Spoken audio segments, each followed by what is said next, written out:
Hey, buddy, can you hear me? Hello. Yeah, I can hear you. Yes. So we are live. I'm just waiting for the main screen to start up.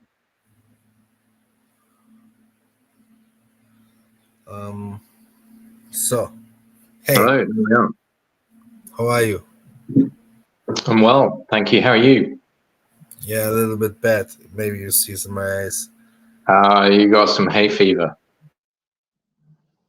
Yes. And it is a little bit hard. Yeah, quite a few in my family have it, but I've managed to escape. I feel very fortunate from seeing them go through it. I must move out from Germany. I mean, Germany is too green for me. You need somewhere a bit more sandy, a bit more arid. Yes, a bit more dry. Yeah. Yes. So last time we showed the demo. This time we show a little bit of the version 2, what I'm working off. Ooh, and exciting. Yes, of gameplay mechanics, and then I think we can create a landscape to try the character and the new movement, because it is really improved. So it's nice to see how it is. Let me share Fantastic. Sounds exciting stuff. But yeah, as always, welcome to episode 4 now of the DevMA series from myself and the team for Hot Knife Studios. We hope you guys all enjoy it. We certainly do. I sadly missed the last week's one, which I was pretty upset about. I do enjoy my time on these DevMA. It was a nice one. Yeah. I caught up with it actually the next day, but I was sad to miss that one. It looked like fun, especially going through the demo. I can't believe I missed going through the demo. Typical. Yeah, it was really fun. It was really funny, and we had many informations for our followers. So it is exciting to watch it again. And I would say, sure, when you miss it, then it would be good to watch it again. Yeah, absolutely. Let me show what I'm working to time. Please. It's go more about the movement and gameplay improvement. I added a combat system. So, in our version 1 demo, it is like when you want to follow an enemy, okay? Yeah. So that you lock it in. Target lock. Target lock, right. So I added here an automatic one. So when you look at your enemy, it changed, okay? Depends on the enemies. No 3 enemies. So you don't need to focus on your player turn automatically around to your enemy who wants to fight. Oh, nice. So you can see that the health bar and stamina bar changes to which opponent you're looking at. Yes, this is one of the features. Another one is it makes much easier. So with the other one, you click permanently on tab to focus the next one, and this is like in the Witcher 3 game. It is I look at many different target lock systems in different games, so I make some research, and the most one what improves mostly was this one from Witcher 3. So I think it would be nice to add this one. Yeah, I mean, Witcher 3 is a great game. I enjoyed hours and hours of play on Witcher 3. Another thing what I added is now the fighting system. Wait, let me show you. So I added fist fight with hit reactions. But this time it is much complexer than this from the first time.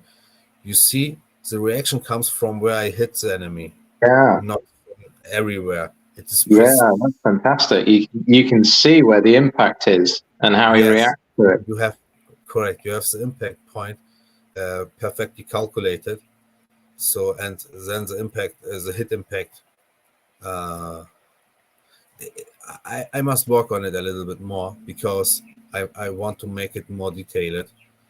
So that really when you miss your enemy like this, okay, no, I hit them, but some animations are like that, looks like that you missed him, okay, that this don't work then.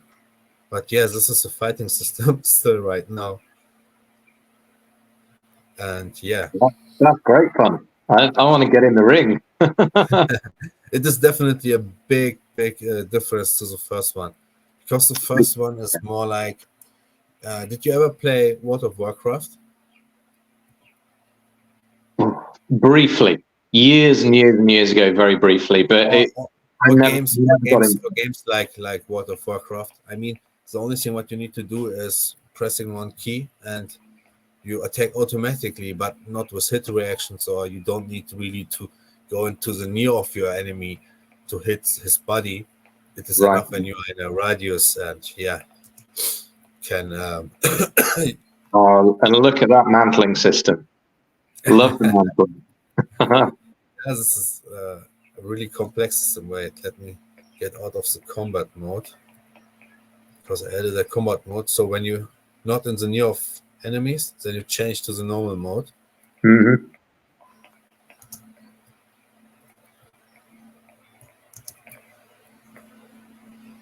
So you see we have 3 different enemies in here. Sample. And then when I change to the combat mode, I click on E and transfer the combat mode. And then I'm in the combat mode. So I can this means that you can have different options to interact with the enemies. You can get out from the combat mode, but this is a little bit buggy to time. I must change this, that when you click again E, that you get out from the combat mode. To time is it like when you out of this radius, that he gets automatically back. But this means that when you don't get into the combat mode, you are a normal civilian, okay? Yeah. So the enemies will not attack you, maybe, or think you go into the next castle, okay? And these are all you have everywhere the guards, and when you don't get into the combat mode, they will not attack you. I see. Right. Okay, because they don't see you as a threat.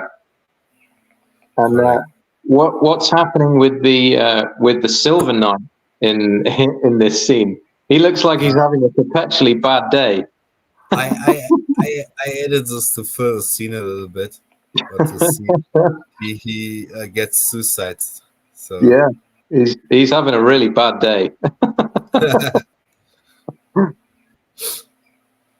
So in this version, so when we can talk about the future of this version, what we will include, it will much more detailed. So I will only talk about dismantle system, so that the body parts can throw away, okay? And this will be a huge step, because so we have this hit reactions, okay? Right, let me change the combat mode. We have this hit reactions on the hit actor and on the location where the hit happens. So when I work this out, the next part will be that when you fight with a sword against, so I added a sword, but I don't edit the animation for this. You see, I can't attack. Right. Yeah. So when this is ready, then we will have definitely a system like where you can cut off body parts of the enemy. Oh wow! And this would be really nice. And then use them. This to the gameplay mode, okay? But Yeah. what we want to do, let me close first all this coding stuff. What we, Just so you know, Mustafa, since you're controlling this call, Tiwa did say that he was going to hop in. okay. Is he? I just wondered if he's in the lobby yet. No, he's not in the lobby. Okay, fair enough. So when he is inside, I can add him. Okay, sorry. Yeah. Back. So you see the screen, right? Ben? Yeah. Okay, what we want to do is to create a nice scene where a character can walk around, and this time, yeah, we will improve with our, I would say, with our setting. And for this, we create something from scratch. I don't think about what really I want to create today, so before, but I think it will something. Wait, let me add something into the scene. Maybe this time, since we've got a desert scene for the demo, maybe this one should be something a little more lush. Yeah, it will definitely different. Wait.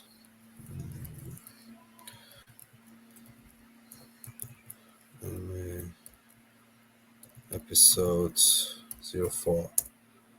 Okay, so it's this. So we start. What I want to create this time is a little bit different. Okay, a little bit more detailed, a little bit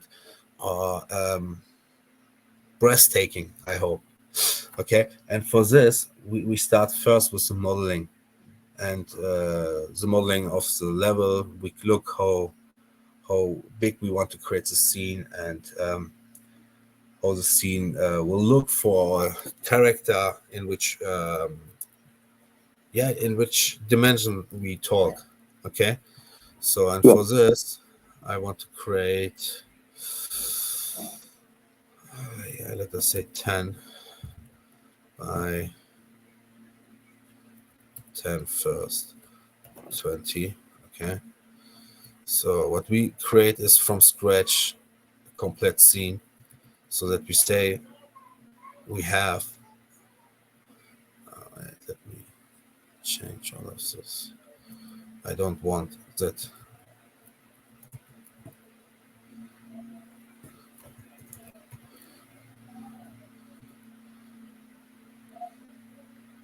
What I want to create is a little bit like a cave, but with a outrance. Okay. Yeah. We start in the cave, and then we can go outside. So the thing is, I will use a technique here, what is used by Disney. Oh, okay. And what? Not directly Disney games, more this. Did you ever visit Disneyland or Disney World? Disney World in Florida, yeah. Okay, yeah, I was in Disneyland Paris. Yeah. And the thing is, every Disneyland is built with so the architecture is built like that. When you come from the entrance and you see the castle on the other side, right? Yes. Then it looks like the castle is far, far away. But when you come back from the castle to the gate, so entrance and so when you come back or look back from the castle to the entrance, then the entrance looks really near. Okay. This is the effect what they created with the buildings. This means that the buildings start at the beginning where you are in the entrance. They are much the space between the street is further apart. How? They're further apart. Yes, and when you come closer, but you don't see it really. When you come closer to the castle, the buildings comes closer too, so the street gets tighter. Yes. And with this effect, they created it like looks really huge when you look from the entrance, but the entrance looks really near when you come back. Yes. Very clever. Yeah, and to create this effect, you only need to make it on the same way with some different things. Yeah.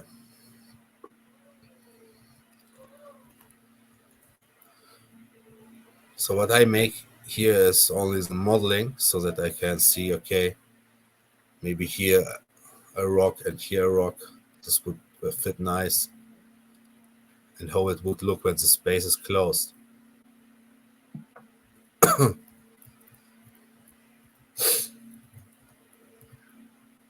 I always find it fascinating with design programs like this, where you're working in 3D. Yeah. And it makes really easy. How it begins, how it starts off, and how it ends up looking is fascinating. How you kind of build it up piece by piece, and yet the building blocks that you start with, like here, they don't look like anything at all, and then you just apply layer after layer after layer of intricacy, and it's amazing how you watch it get built up. I always find that fascinating because you've almost got to have that vision in your mind of where you want to get to before you get there. Correct. You get some inspiration. You must have to have a very clear vision of what it is. Yeah, you take some inspirations from reference pictures, or you have something in your mind. But the thing is, when you start to build something without a reference, okay, then it would be really hard to create some realistic stuff. Yes. This is my experience. So I every time when I try to build some, I would say, freestyle thing, okay, what I have in my mind. So then it looks mostly like a dream, but not like in the reality. Yes. So how I imagine it. Yeah. Quite abstract. Definitely. So. And so what you're building out here is did you say a cave? Like the entrance to the cave with a outrance. And the goal is that we have a character who starts here, okay? And when you walk slowly out of this cave, you get a landscape to see. This is my idea. To create the landscape is easy because everything will be far away, so we can blur this. Don't need really to give too much attention like in the cave. So here are the detail work. So, and it is every time important to say, okay, how huge is my, how big is my character? Okay, so we can say,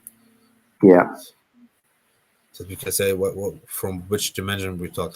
You can put a dummy inside. This is the easiest way. So to say here, here from the third person, maybe. No, here we have here a third person character.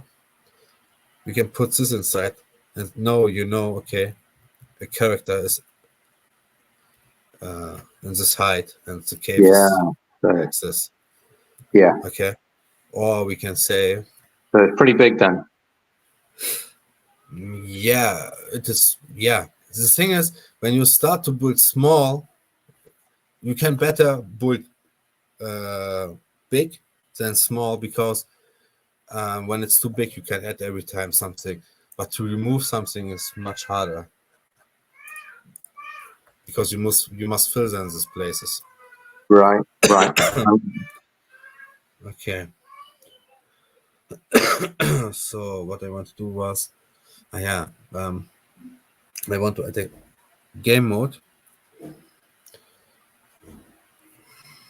or player start place. So we can say, okay, player starts around here. Just to say, anyone who's watching at the moment, feel free to drop any questions either on the Twitter account or even in Discord. If you're in our Discord server, feel free to drop a question there or comment. It's always good to have feedback. So what did I do? Yes, Nexus.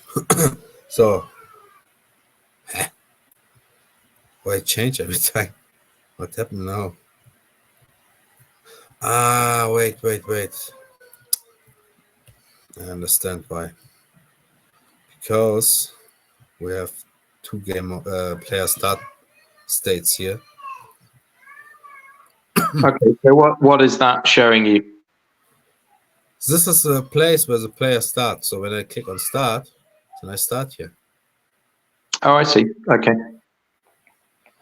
So what we can do now is to say, okay, we work on the cave. No, with the shapes, right? So I want to bring more structure inside and show you we will use Megascan assets too. Okay. So we have some photogrammetry things, but I like it to work more with layers, what I can blend than by myself with materials like then we can use this displacement system when it's work in the play mode. Yeah, it works. It works for small things like this. It will definitely work. So let us close this, okay? Let us create a plate on top. Buddy, can you excuse me for some seconds and talk with the people about anything? Yeah, of course. I come back in 2 minutes, okay? Sorry. Okay, no problem. Yeah, carry on. So yeah, guys, thanks for joining us anyway. I think Mustafa's had to go and sort out some family bits and pieces. But it's a privilege to be able to bring our development process to you. It's been great to get on these DevMAs over the last few weeks because I hope you guys enjoy it and feel a connection with the studio that we're building and the development work that we're trying to do. I'm sure some of it seems a bit disjointed at times, but over time, it should all come together. At least that's the theory anyway.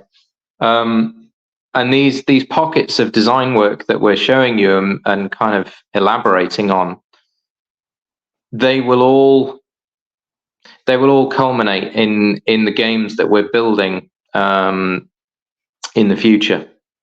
So that's kind of why we're doing these development episodes, to really give you a feel for the work that goes into it, the enjoyment that we get out of it, because that's why we're doing it, because it's great, and we want to bring something quite special to Web3 and hopefully Web2 users as well, because that's really what the goal is.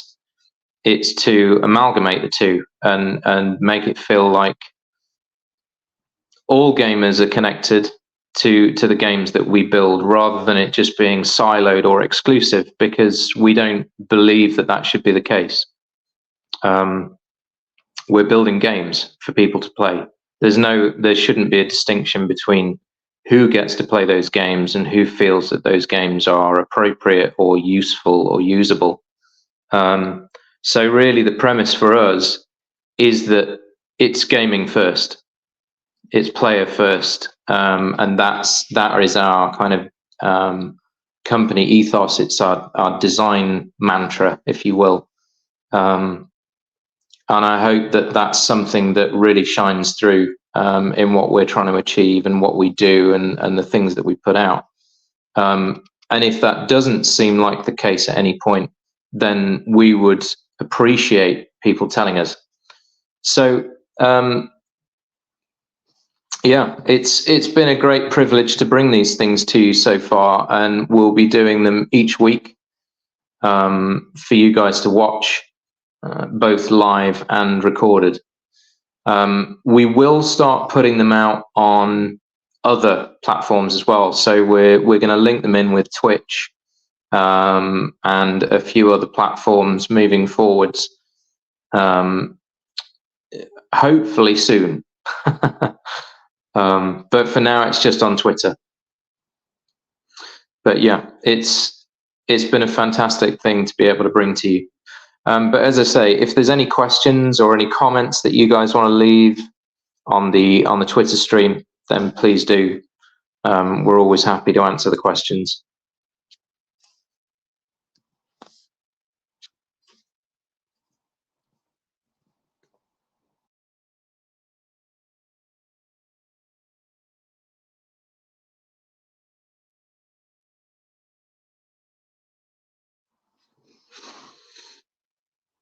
And I guess just to give you a bit of background as well. So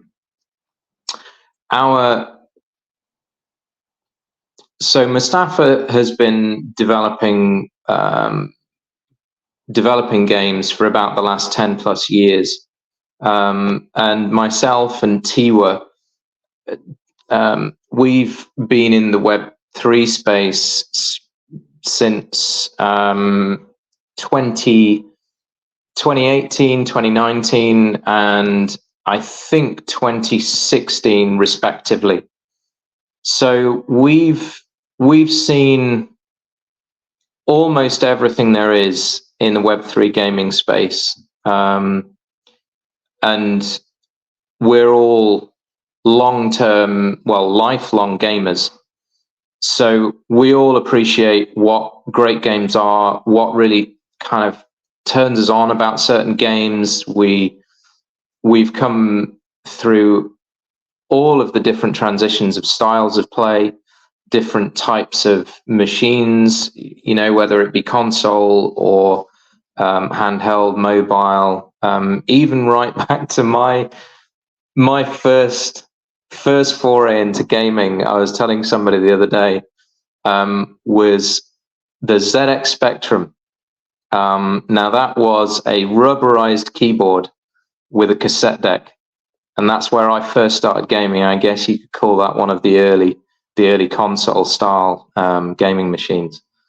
So I've had a lifetime of gaming, and I've seen an awful lot of technological improvements and iterations over the years. So it's fantastic now to be able to be at the cutting edge of that and be designing something that people can love for generations, and allow the communities that we're building to have a true impact on the development work that we're doing now as well.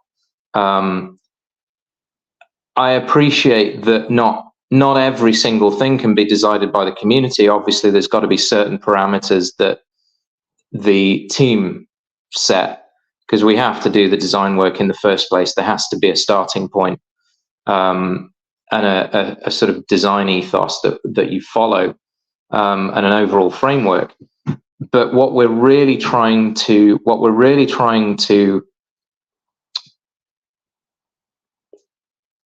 kind of get into our games is that sense of community involvement in the development work and in the design process and the thought process behind how we create these games. And that gives you kind of the benchmark for where we're kind of coming from. We're setting the precedent in terms of the quality that we want. We're setting the precedent in terms of realism, in terms of the look and feel of the world,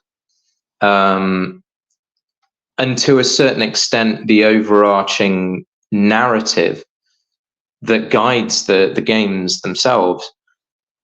But we really want to see a lot of that kind of nitty-gritty and the details driven by our player community, and the the feedback that we get from people when they're playtesting, and that needs to be integral, and that's really what we're trying to do. That's really what we're trying to build. It needs to be a symbiotic thing, a relationship between the community and the game builders. And I think that's truly where we can start differentiating our games from a lot of other games that are out there. And that's one of the beauties of Web3, because there is that inherent, I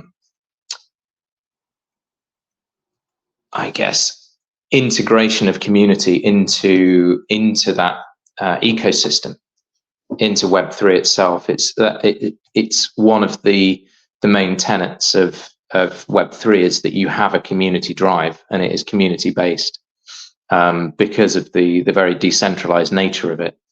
And to draw on that means that we have like an infinite pool of feedback and playtesting and capacity to do what is hopefully going to be right for the majority. Although that's a very lofty dream. So we'll take it step by step. But that gives you an overarching kind of view of what drives us and what drives the development work.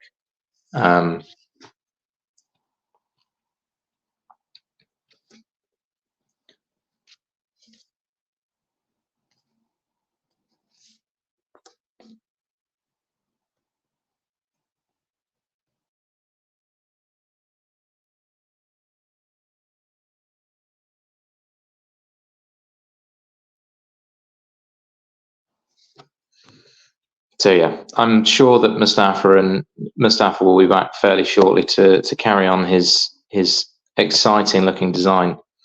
And then for you guys out there watching,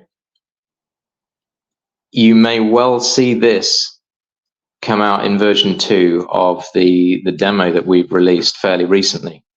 I don't even know what this is going to look like yet. So it's as exciting for me as it is for you guys. So look forward to this in version 2. So one point to note, I don't know whether most or all of you have already seen a lot of the snippets we've shown of the Bastion demo. But with very little resources, Mustafa manages to create really, truly stunning worlds and environments. And I hope that you'll see that shine through in this demo and also the subsequent demos, because he really is a wizard when it comes to realistic and beautiful looking design work and development work in the environments and the characters. His attention to detail is second to none.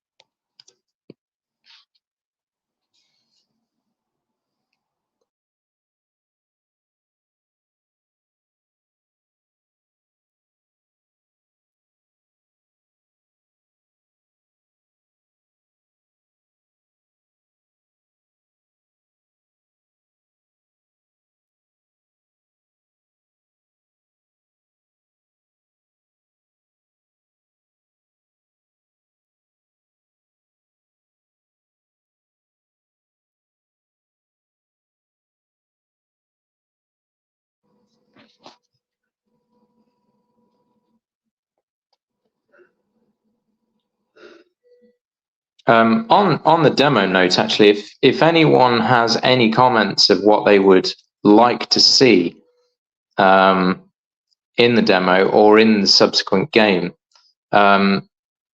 if you want a little bit more background on Bastion itself, that's our first game that's coming out.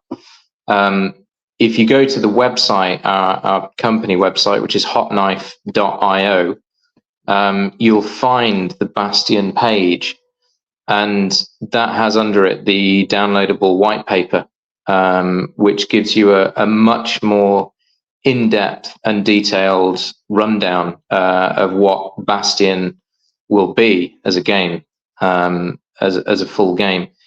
It gives a good, fine kind of analysis of what you can do in the game mechanics, how we're going to use blockchain in there as well, and how that works for the player and for the game as well. And if there's any questions on that or any input on what you've seen in the current demo and what's in the white paper, what you can anticipate coming in the game, if there's any comments surrounding that or any questions or input, please fire it to us. We have our Discord server in the info at the top of our Twitter or X page. So please come on to our Discord and interact with the team. Give us any comments or any feedback. It's always appreciated. Hey, Mustafa. Hey, sorry, buddy. Yeah. No problem. It's my allergy. Really Yeah, hard to time for me. I could hear some children in the background as well. I didn't know whether you'd got to go and sort some family things out. Yes. So what I do here is, I mean, maybe some people will say, hey, why you give so many attention on all the shapes? You will see the difference. You will really see the difference what I try to create here. It makes a huge impact how much time you give for your product or what you want to create, because it makes so much difference when you add so many details inside. Oh, absolutely. Yeah. The devil is in the details, isn't it? Correct. So one on the other side.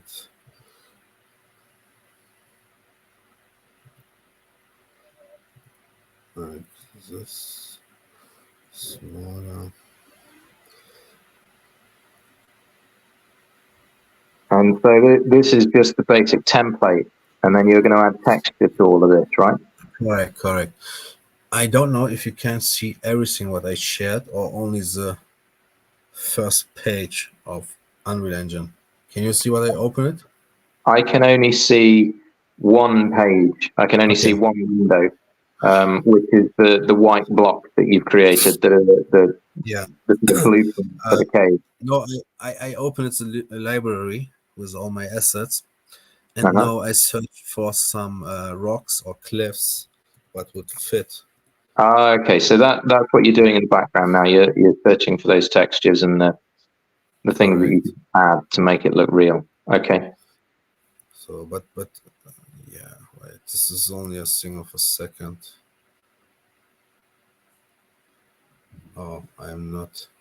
What I was saying when you were gone, I was just saying how you're a bit of a master craftsman when it comes to environment design and environment building and character design.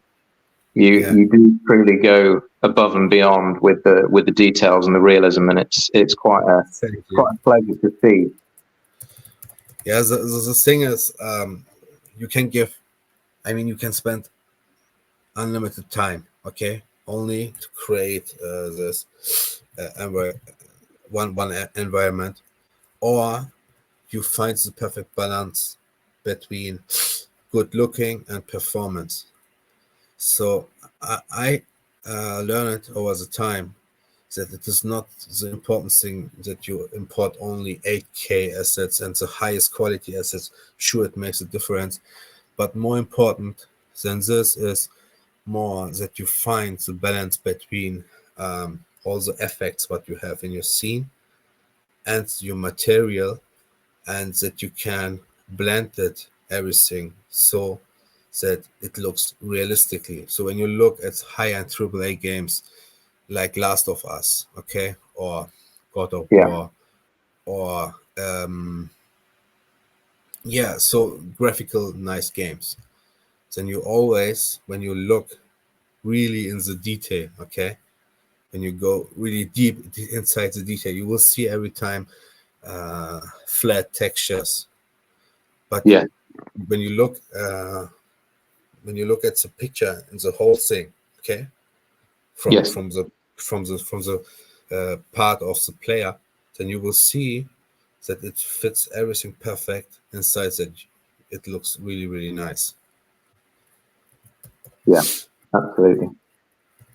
Yeah, it is key. If you want, I think that's probably one of the major factors that determines like a truly sort of epic AAA game to other ones, in that there is that level of detail and attention that goes into building the environments and building the characters such that the players can connect with it. Definitely. In that way. 1 second, I try to find something. I have a solution, a problem here, but any seconds back.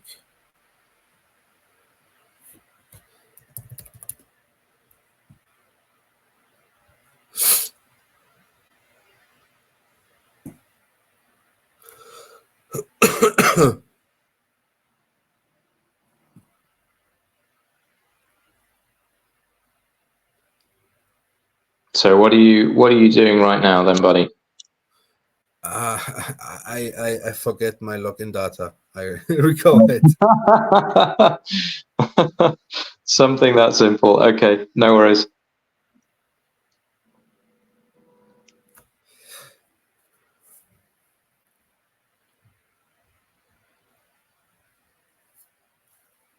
I'm excited to see these textures start going on and how it transforms it. Oh yeah, it makes a huge difference. Yeah, just it kind of coming to life. Always find it fascinating.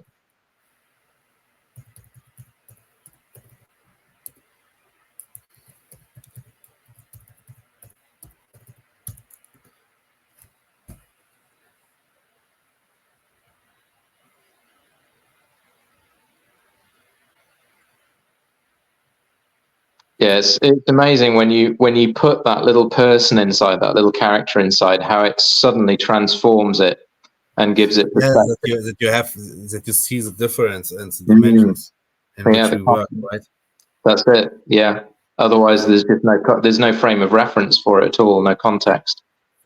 So at the beginning time when I started developing, I did every time the same mistake that I create stuff, but never compared with a character. Right. Yeah. And then maybe a cage like this, okay, was too small, or so it's important that you have every time some references to see. So what we want to do is now add some.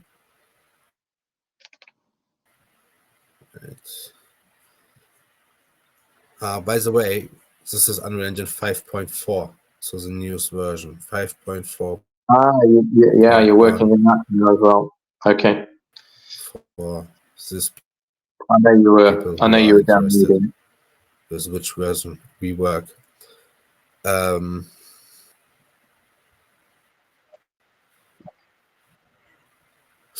First, I installed it only to try this new feature, motion matching. I don't know if you heard about this. No, just to give a brief explanation of what that is.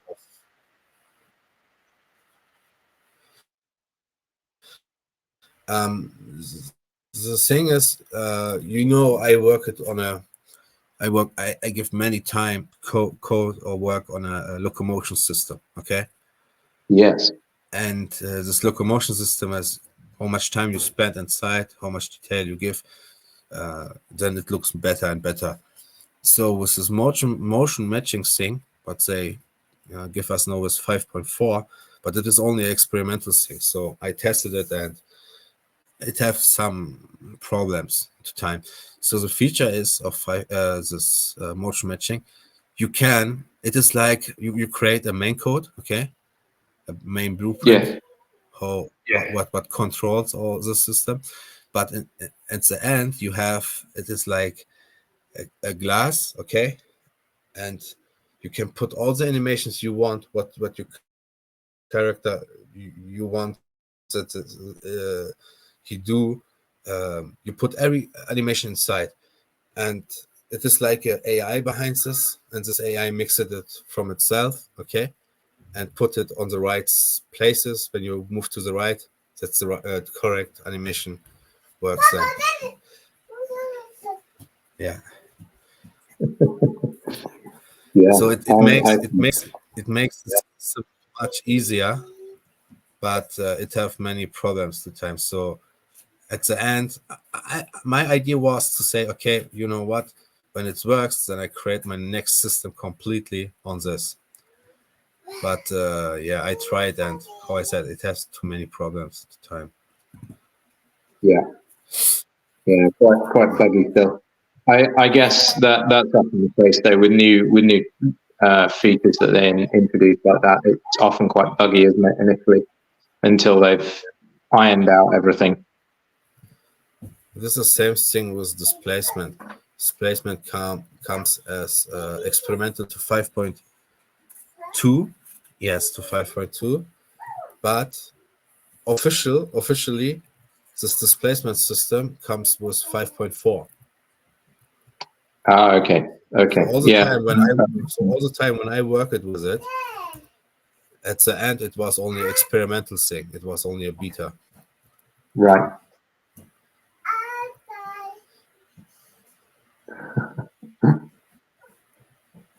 We're getting some background commentary. Wait, 1 second. 1 second. Can you see my background? No, you can't, right? No, it's blurry. Sorry, I have the smaller one. So No problem. okay, what we do now is we have these different assets. Okay, I will place this because the color matching is perfect for my cave, in my opinion. I like this. I've got you. So yeah, all right. Yeah, I like this Western desert thing. So this red desert thing. Yes. So what we do now is we put some of these assets inside and make our cave a little bit more natural. Okay. Yeah. Let's see it. So don't worry, I will add some more of this. So when we say to this, hey, I want you in this. Okay, I know where we place this.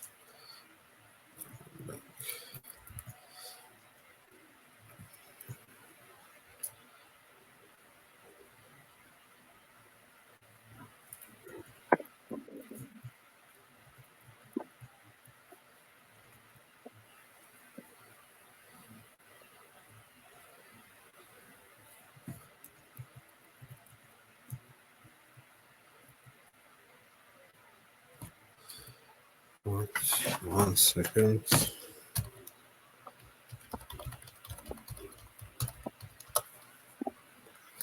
Okay.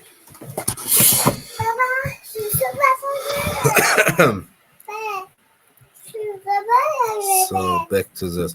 I have 4 different assets, but we will add some more. Let me look at this. I searched for cliff, but not for rock. And I think the most assets I have at rock. Here, 1, 2, 3, 4, 5, 6.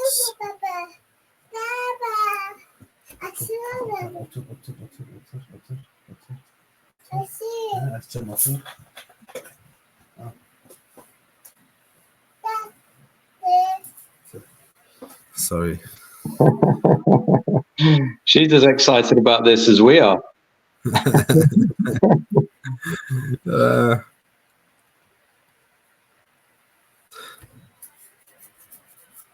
So, and what we add to our materials. Yeah. Because then you will see the effect of all those white shapes what I put inside, and when we fill it with all the assets, then you will say, hey, for what you created, then the shapes, correct? Got you. Is it so that's just so you've got a framework to work to, is it? So you know roughly kind of what you're building.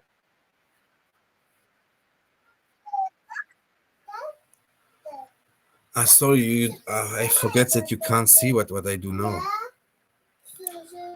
Wait, let me share my whole screen, okay? I think this is easier. Okay.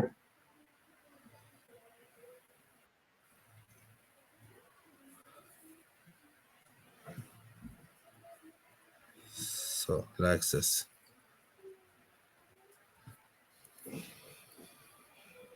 Okay, I'm right now here and search for some. This is my library, okay? I have over 400 downloaded. I don't use every time all of them. So let me show you what we want to do. We have now different materials downloaded, okay? So this canyon, rocky ground. What we want to create now, it's a nice displacement system with blending. I must add a master material.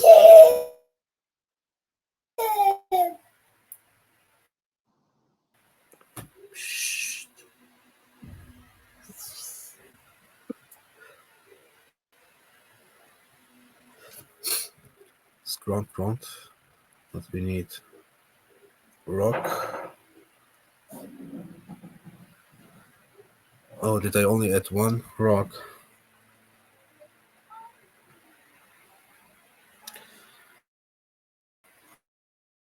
How is this?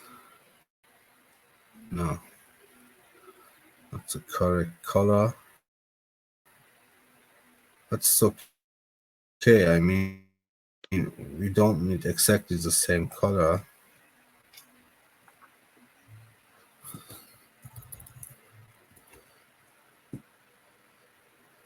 Yeah, we can use this.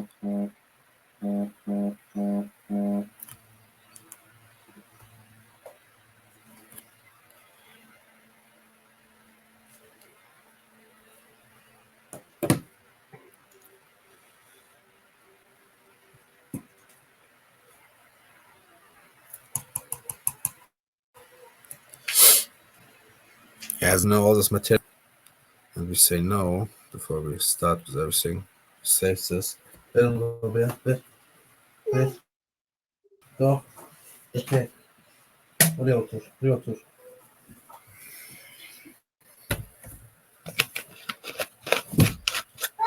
Al bunu da al götür. Al.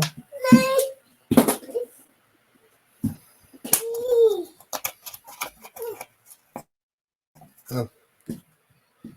Ama git içeri git hadi. İçeri git, tamam? Yeah. Cheers. Okay. Let me save this quick. Then we will start with the material. And this material help us to create materials with displacement. Yeah, this is the goal. Got you. Okay. And so just for the benefit of the audience.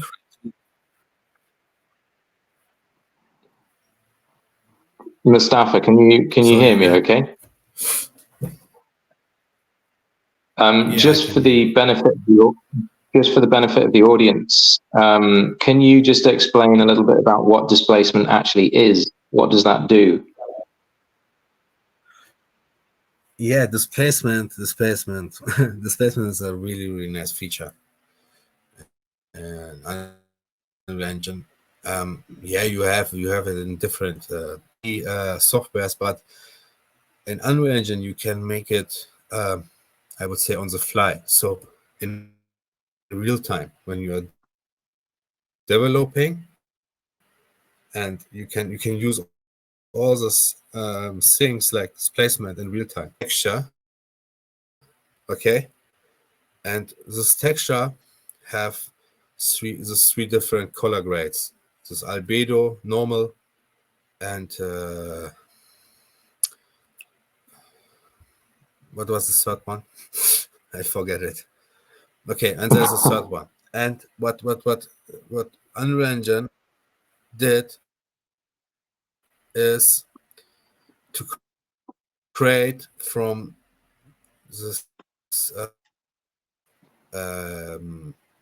creates the high differences on this image and simulate real different textures on the material. I see. I don't know if okay. I can explain it. Yeah, I get you. So you're instead of having a 2D, essentially a picture of a texture. Simple, a little thing here, a showcase. Okay, I put this on this. Okay, we have now this background, but looks like a tab. What is the word for this wallpapers? But you paste on the wall in your home. Okay, it is flat. Yeah. So yes, you can see it is really flat. So what we will do now is to create a material from this and say, hey, we want that you use this displacement function too. And this means for us that we say, first of all, that we must say, hey, we need displacement. And for this, we go inside the engine, because I forget it to make it for this version, for 5.4. Wait, I don't need it for 5.4 when I remembered correctly.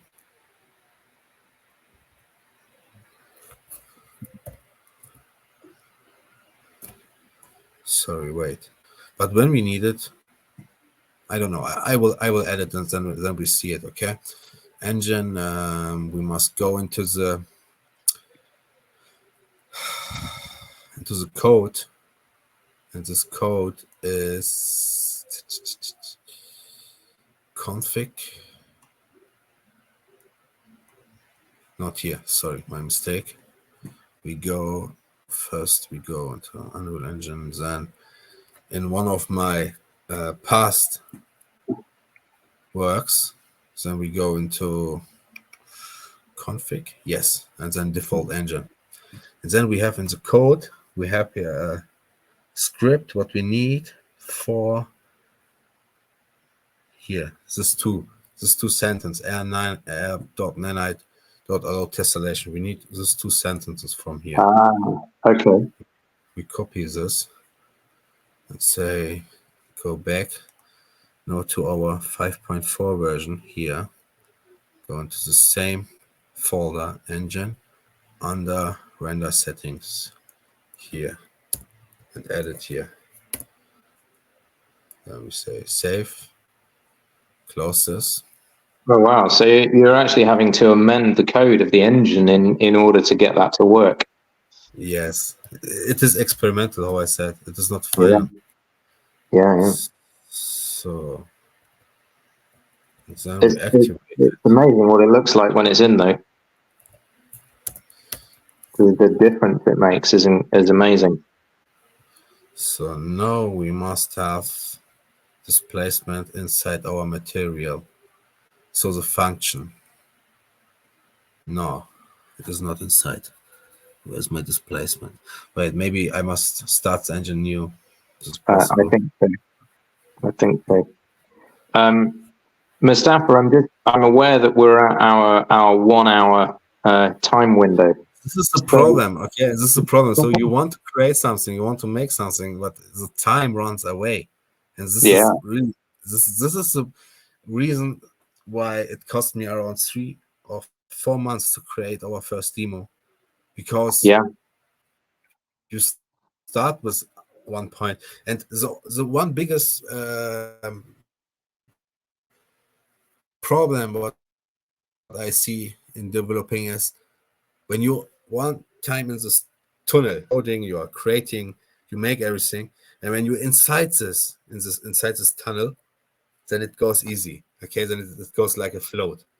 But then you get the people disturb you, the child come to you, your wife come to you, and every time when this cuts you, it is like you have your car, the engine of your car, you get into the first and then in the second stage, okay, and you must start from this beginning when somebody disturbs you.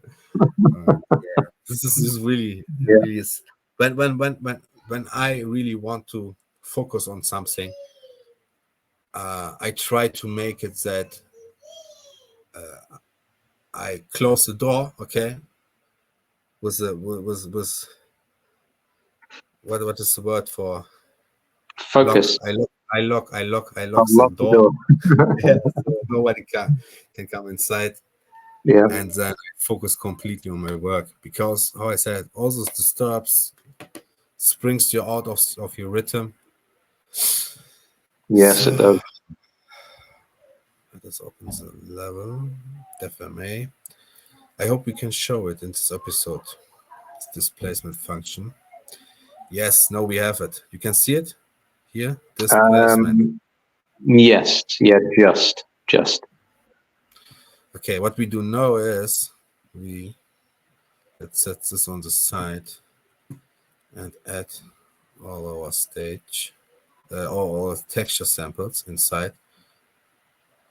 So I hope I can remember how I create. First of all, we create a texture coordinate so that we can tile this. You know what I'm tile? It's tiling. Tiling is English, right? Yes, must be. Tiling, yeah, or grouping. So from here we get it to normal, and what we want is from this, the red channel to roughness, then the green channel to ambient occlusion, and the blue channel to displacement. Why it is weird? Okay. So we have now our material with displacement. Sorry guys, I hope it works, because I do it the first time in 5.4 and it is a little bit different to 5.3, because I know that they want to include it now, this displacement thing, as a standard option, then you don't need to change the code how I did it. So let us test it. Okay, I put now the material with, sorry, my mistake. We forget to say, open this and allow nanite. Now some magic happens.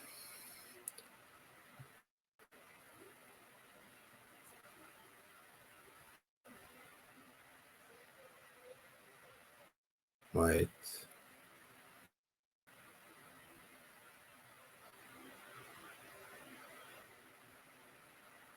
Yes, there we have no displacement. No, we don't have any displacement here. No, denied access. Wait. Me. 5.4 seems like a slightly different animal. Yeah, wait. I think. How can I add? I mean, it is grid here. Vertex displacement. No, I want the basic displacement, not the vertex.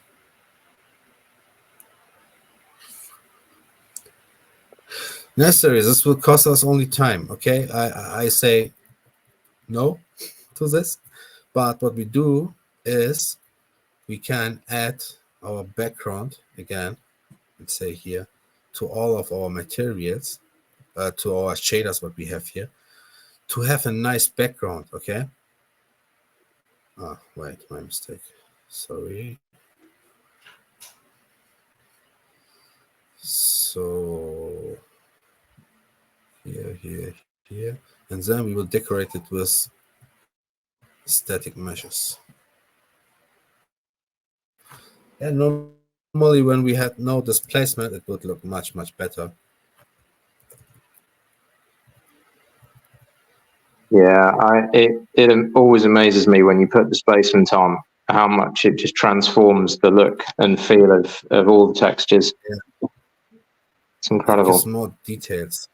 Yeah, and depth as well, much more depth. Definitely. Yeah, you have all the shadows and everything. No, it looks like more like Minecraft. So. Oh wow, what's that you're placing in there? You know these cliffs in the, I would say in Arizona. Yeah, the pillars, like the stone, Yes. the rock pillars. So I will use it as a decoration thing. Maybe a little bit. Yeah, absolutely. I'm wondering, Mustafa, since we're at a stage now where we've got everything texturized, might it be a good place to stop and then come back to next week? Can we carry on building? For the next week, I will definitely make everything ready so that the displacement works too. Yeah. And then, I think we can create a much nicer thing. So this is a dimension of our cave. Exactly. Now you get the full feel of kind of where you are and what you're running through and how big it is.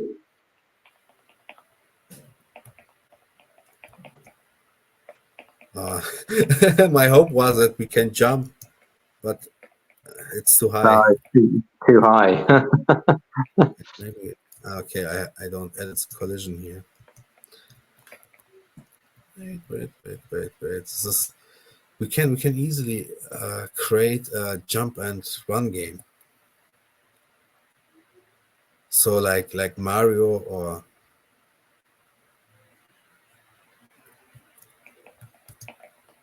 he can mantle on that now, right? Yeah. Oh, not perfect because I put the displacement material inside. What? He's in the rock. Yeah. It is not final. Oh. Okay, we can do it in the next time. Sure. My character has some problems. Come on, stand up. I think he's too tired. Yes. Yeah, he's been running around for a long time, hasn't he? He needs a rest. Yeah, definitely. Okay. Yeah. And to everyone watching, anyone who caught up, thanks ever so much for watching, and we'll be back next week with another DevMA to carry on the work and bring you guys some more exciting glimpses into the development process. Definitely. Yeah, and sorry for some delays today. But next time we will have definitely more to show, and I will download some assets before we start the live stream. I think this would help. Perfect. Okay. Okay, guys. Thank you for watching. And from myself, thank you ever so much for watching, and we'll see you next time. Then bye. Have a nice day. Cheers, guys.